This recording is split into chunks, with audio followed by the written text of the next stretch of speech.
The Phillies will finish the story in 2023. We didn't do it in 2022. We got this close. We were an inch away, a couple games away. But in 2023, this is our league. We're going to be the champions of the MLB. And let me explain to you how. Welcome back, Joe Pepe. I'm the owner of Touchdowns and Triple Plays, and I've been away on vacation. And since we've been away, we've been 8-4 and we've done pretty well. So maybe I should go on more vacations. But we took on some teams that we should beat. The Nationals, which we struggled with, that was a problem. We had the Giants, which was a wild card team, which was amazing. We beat the Cardinals in a sweep. We've had a good series, and now we're coming up here against the Milwaukee Brewers, which is an amazingly big series for us because that's somebody we could be facing in the playoffs, and we're going to get into 2023 in a second. So just hold it there because I'm going to explain to you how we win this year. But let's talk about this God among men. The first thing in the ticker at the bottom, Bryce Harper hits his 300th home run. And did we really expect this from Bryce Harper? Yeah, eventually. I didn't expect it this year, especially with the way he came back. Was he bad? No. Was his power down? Sure. Did we expect that to happen? Of course. Then all of a sudden, this man's hitting the ball harder and harder and harder. And then he's getting that launch angle, that velocity. Oh my God, it's so beautiful right now. Every time he comes up the swing, all I could think of is the NLCS last year. And we got this guy just smashing homers, and he's putting the team on his back. And this, I've never seen a player more set for Philadelphia. Maybe Jalen Hurts might be up there one day, but I feel like Bryce Harper is already there. The man came in, he says all the right things. He's hanging out with Chuck on 94.1, talking about he hit the homer for him because he was listening to him on the ride in. Like, this man is all about the town. And what does he do when he hits the 300th homer? He grabs his shirt and he kisses it. There's nobody like that. We've just dealt with people like a Ben Simmons and Carson Wentz, and we got all these bad taste in our mouths. And then we get Bryce Harper. And it's such a beautiful thing. This man was built for Philadelphia. This man might be the best Philadelphia Phillies of all time. And I know that's crazy because I know there's Mike Schmidt and everybody loves him. And he's not my favorite player, but Mike Schmidt did win us the title. If Bryce wins us a title, he jumps in. He becomes the top of the top, the cream of the crop. He becomes the main guy on our Mount Rushmore, our wall of fame. We should put a statue of him somewhere. I feel like we should do that now.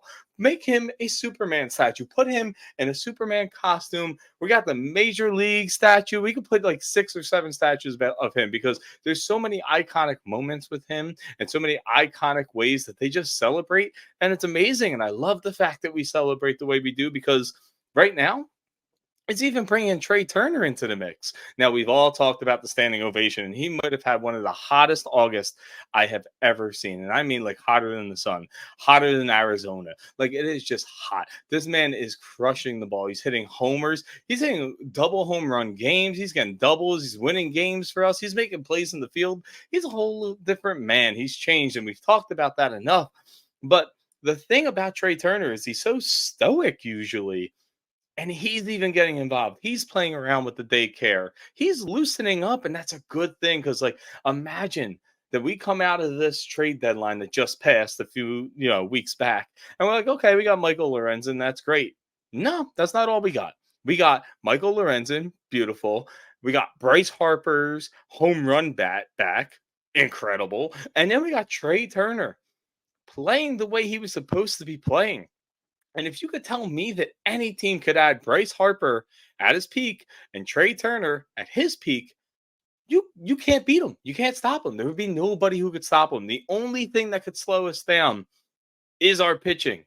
And that's the only thing that's a little scary. Now, Nola had a pretty good performance while I was gone. And, like, thank goodness for that because, like, he's been a roller coaster all season. Let's give him a standing ovation. Let's be nice to him. Same thing with JT Realmuto, who's been struggling all year because if he gets hot too and this whole team is hot at the right time, whew. But listen, Aaron Nola's been struggling, but he's going to be the pitcher in game 2 in the NLDS. Who do you go 3? I love Walker, but his velocity's down. His arm looks tired. Maybe if you rest him a little bit, give him a few days off in September, like if we have this locked up because we do have the ability to do that 6-man rotation thing, it could be beautiful. He could be the third starter we need. Rangers coming back. He's looking healthier. There's good news there. But honestly, Christopher Sanchez, maybe he deserves the shot. The guy just pitches well, no matter what. He reminds me a lot. And I'm not talking about velocity or stuff or anything like that. Just the feeling you get when you're watching a game that Jamie Moyer was on the mound for the Philadelphia Phillies. You just had this confidence. You didn't expect him to mow people down. You didn't expect him to make a team like bow to him. You just knew he was going to get these guys out. You knew you were going to get 5, 6 innings out of it. And you knew you had a shot to win every time. Now, the thing is, we have to stop falling behind. We're Philadelphia Phillies fans, right? Like we are all going to live and breathe by every inning and every pitch because we don't know how to handle it in a normal way. And what do these Philadelphia Philly pitchers do to us? They put us down 2-3 nothing every game. But that's why we have half of our wins, maybe even more if I'm doing the math correctly. More than half of our wins are comeback wins this season. And that's crucial. And like I said in the beginning of this video, that's why the Phillies finished the story in 2023. Look how I brought that back from the beginning. That's how we finished the story because we were building as a team last year. It was fun. It was exciting. The young players were kind of getting into it, but they were stalling out because it was a long season for Stott and Bohm and all the young guys in the daycare. Marsh wasn't completely there. Now Marsh is working with our hitting coaches all year long. Trey Turner's hitting again. Stott is ready for a long season and just crushing the year. We have Kyle Schwarber hitting bombs, Nikki C hitting bombs. We have pretty much everybody hitting bombs. And we got a young guy in center field who is electric with Johan Rojas, but we're not going to get into him. What I want to talk about is the fact that we do have all these comeback wins, and that builds strength, that builds character, that builds team unison. This team, step by step, with every comeback win that they do, is just getting stronger. We're not a David team anymore. We are a Goliath.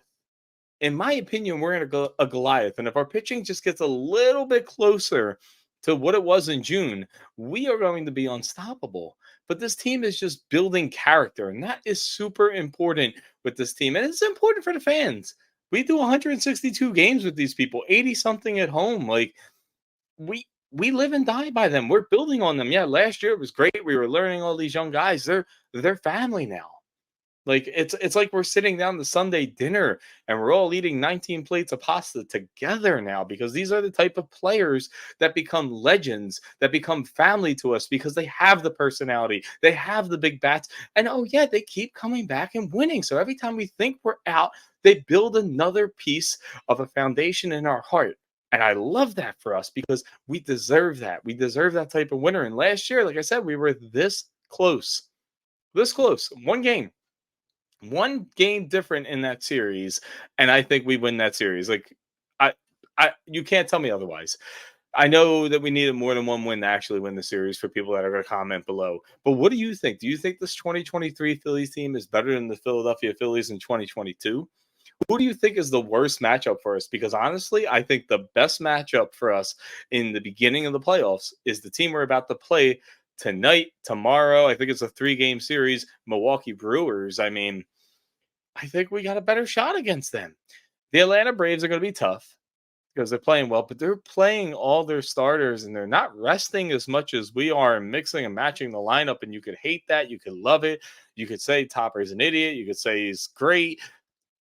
We're going to come into this a little healthier. And I think that's what Topper's trying to do because we had the long season last year and we have some older guys.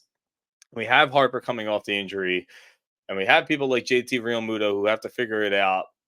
I think he's trying to manage for the important games. And if we can get JT Realmuto back, that's going to be huge. I mean, he's hitting the ball the opposite way, like we talked about in the last video. He's starting to do that a little bit more, which is nice. I don't need him to be perfect because everybody else is on fire right now. Get hot when the season's over and we're in the postseason. That's all I ask for. And we have all the best fans in the world, and we're starting to show up to every game. Tuesday nights are looking like playoff games. And if JT Realmuto can join in on the fun too, and you can get that JT Realmuto and the crowd going nuts in the stadium, it's just going to add to it. We're adding layers here. We're not, if you want to do the peel the onion back, sure.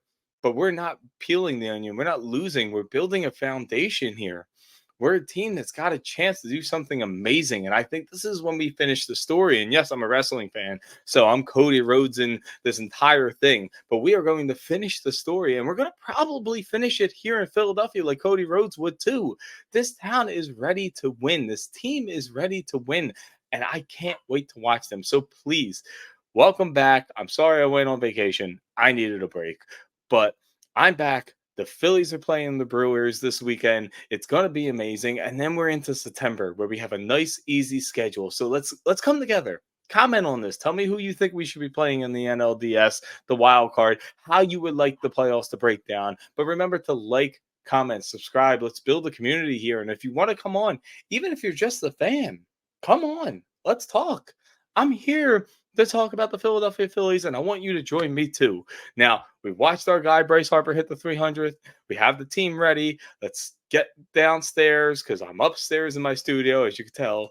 But I'm upstairs. Let's get downstairs. Let's watch these Phillies. Let's root them on. Thank God September is here. We're almost to the postseason.